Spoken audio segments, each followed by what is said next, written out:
In Japan, the average family saves over 30% of their income. In America, only 5%.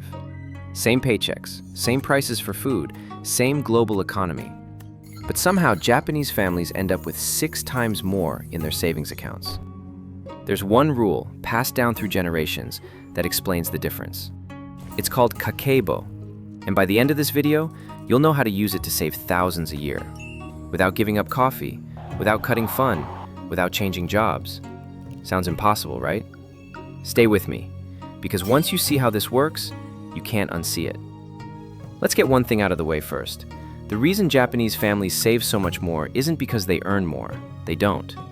The average Japanese income is actually lower than the American one. It isn't lower taxes. It isn't some secret tax dodge. It's a habit. Just a habit.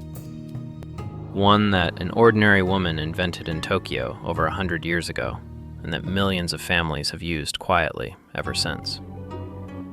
If you've ever tried budgeting and quit after 3 weeks because it felt like a punishment, this is different. Kakeibo isn't really a budget. It's almost the opposite of one. Budgets tell you what you can't do. Kakeibo just asks you 4 questions and then gets out of your way. Here's the story. Back in 1904, a young Japanese journalist named Hani Motoko was writing a column for housewives in Tokyo. She kept hearing the same problem. Families weren't going broke because they didn't make enough. They were going broke because they had no idea where the money was actually going. The rent got paid, the groceries got bought, and somehow there was nothing left at the end of the month. They couldn't see the leak. So she invented something stupidly simple. A paper notebook. 4 questions. That was it. She called it Kakeibo. Kakeibo. It literally means household ledger. Within a generation, it was sitting on the kitchen table of almost every Japanese family. And it never went away. Even today, you can walk into a bookstore in Tokyo, and there's an entire shelf of fresh Kakeibo journals lined up for the new year, like calendars. Now here's the thing that's going to bother you a little. People who track their money with a pen save dramatically more than people who track it with an app. It's not even close. The act of writing the number down by hand on paper slows your brain just enough to make you feel the money leaving. Apps don't do this. Apps just slide your transactions into a clean little chart, and your brain doesn't really process them. You spent $34 on lunch. Cool. Next.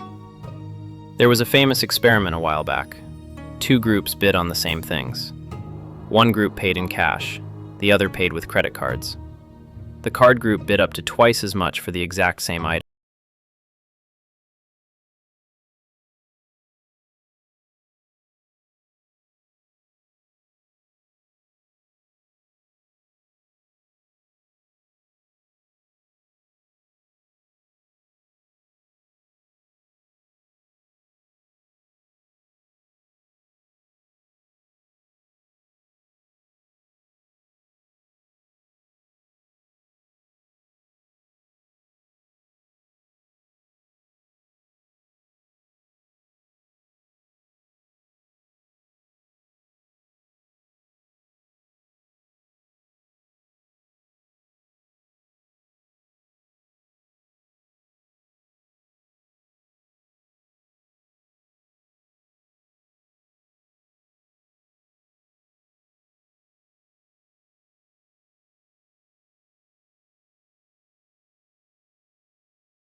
The Japanese decide what they're saving before they even open their wallet, and they treat that number like a bill.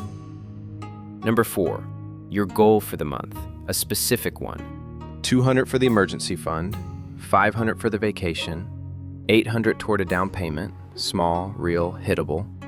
Then every dollar you spend that month goes into one of 4 buckets.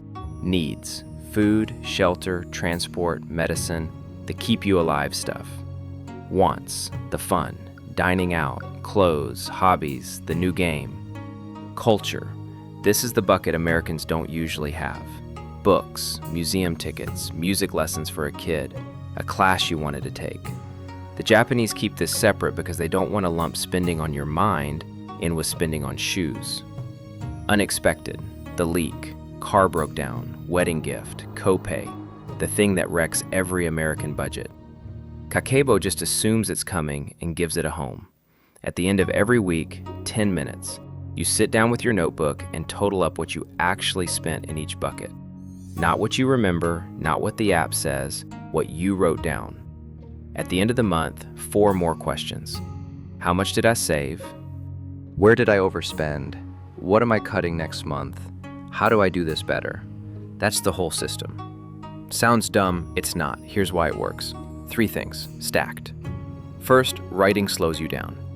The second you grab a pen and put a number on paper, your brain catches up with what you just did. You don't get to spend on autopilot anymore. Second, those 4 buckets are brutal. The moment you have to write a $40 lunch under wants and not needs, you have to look it in the eye. Apps protect you from that conversation. Kakeibo refuses to. Third, and this is the one that changes everything, you decide what you save before you spend, not after. That one mental flip is what separates the people who end the year with money from the people who end the year wondering where it went. People who actually stick with Kakeibo for 6 months see their discretionary spending drop by about 35%. That's not a small number. Apply that to a regular American family that spends roughly $30,000 a year on the optional stuff. 35% of $30,000. That's over $10,000 a year back in your pocket. No second job, no side hustle, no app subscription. 10 grand a year from a notebook. If you want to start tonight, here's exactly what to do. Go grab any cheap notebook. Doesn't matter if it's a Moleskine or a beat-up spiral one from the gas station. The point is paper, not the brand. On the first page, write today's date and your monthly take-home pay. Underneath, write all your fixed bills. Subtract. That's how much you actually have to play with this month. Now, before you spend a cent, write down your savings goal for the month. Something you can defend out loud. 200, 500, whatever you can hit. For the next 30 days, every time you spend $1 that isn't a fixed bill, write 3 things. The amount, which bucket it goes in, the date. 5 seconds, every time. At the end of the month, add it all up. Did you save what you said you'd save? If not, what costs more than it should have? Write down one thing you'll cut next month. Do it for 3 months. By month 2, most people start noticing the leak quietly closing. $10,000 a year from a $5 notebook and a habit a Japanese woman invented over 100 years ago because she got tired of watching families wonder where the money went. The Japanese have a word for this kind of thinking, mottainai. It roughly means, what a waste. It's a feeling, the cultural muscle that makes throwing money away feel physically uncomfortable. You don't have to live in Japan to build that muscle. You just have to pick up a pen,